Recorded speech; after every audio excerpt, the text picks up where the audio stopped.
To fix a Kenmore oven that's not preheating. The issue is likely due to a faulty igniter or a malfunctioning temperature sensor.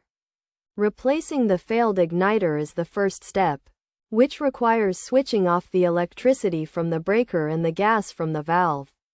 Next, remove the bottom panel of the oven by unscrewing it, taking out the racks, and then unscrew the bracket that holds the igniter in place.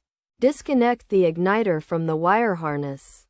Attach a new igniter, and then reconnect it to the bracket, screwing it on tightly. Once the new igniter is installed, put the bottom panel back in position and slide the racks into place.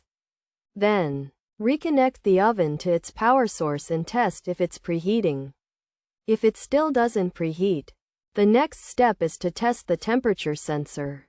To do this, disconnect the oven from its power unit and access the temperature sensor, which is located behind the oven cavity. Detach the sensor from the oven and measure its resistance using a multimeter. The resistance should be around 1080 ohms if the reading is not within this range.